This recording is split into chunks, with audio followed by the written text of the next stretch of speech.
We saw the Bay Bridge being blocked, and here in Montreal, their largest commuter bridge, as a matter of fact, it was blocked. Why? Let's check out the video.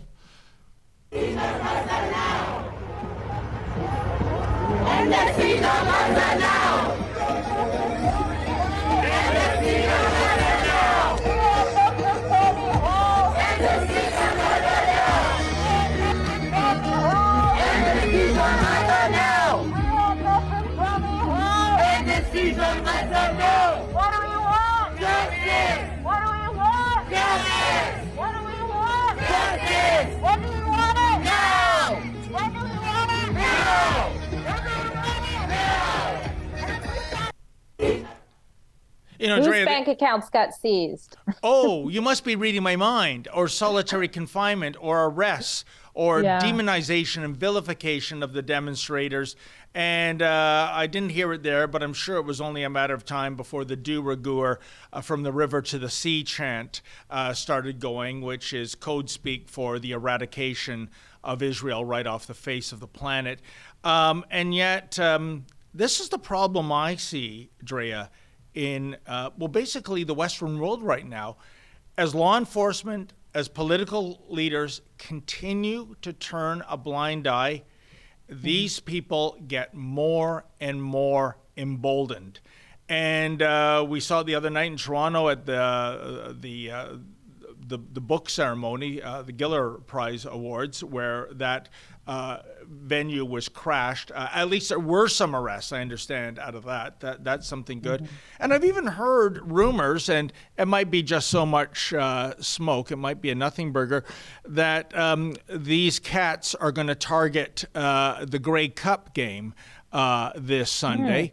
Again, is it just so much letting off steam? There's nothing that can be done. The Canadian, and in fact, I think blackface has already done enough damage on the file by speaking about it the way he did 2 days ago. I mean, you may as well go on a commuter bridge and demand that the Great Pumpkin shows himself. I mean, I don't see any way of satiating the demands of this mob.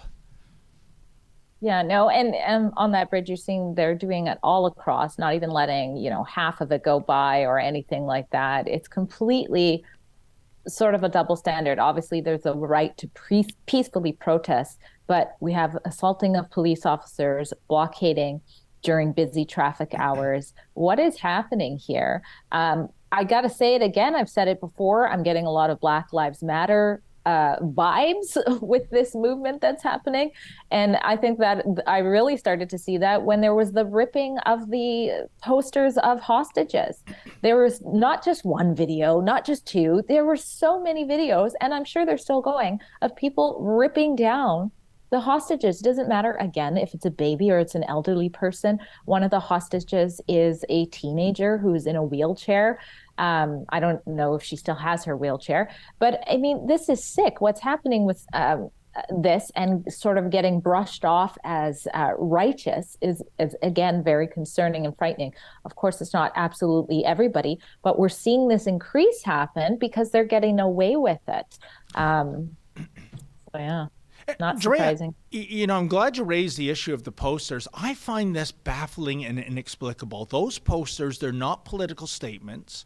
No. They're not messages of hatred towards a person or an identifiable group of people. These are basically solemn reminders that behind that 242 number, here's this 10-month-old child. Here's this Holocaust survivor. Here's this senior citizen. And so on.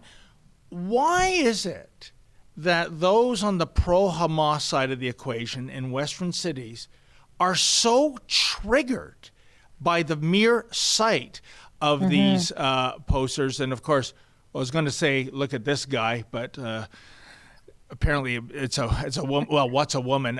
This humanoid is, and why is it they're always wearing face diapers? We're more than a year beyond, that mandate for general society. But What is your take? What is your theory why they are so triggered by the faces of those innocent victims being held hostage?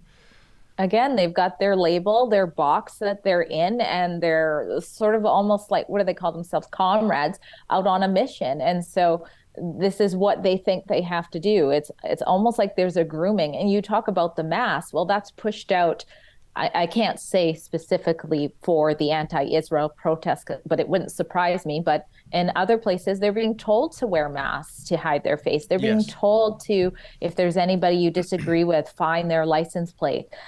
You have the Canadian Anti-Hate Network, heavily funded by Trudeau, putting out a manual on how to counter certain things. And those are typically masked people. And we're seeing people masking their face in this anti-Israel movement, wearing scarves across their face. Men are doing it too, or they have the face masks and their purple and green hair. Hey folks, that was a clip from the daily live stream. I co-host it Monday to Thursday from 1 p.m. to 2 p.m. Eastern Standard Time. The Alberta team takes over on Friday. Please tune in. And by the way, we want to hear your 2 cents worth. If you're able to make a minimal $5 donation, we will read your chat on the air live. Thank you.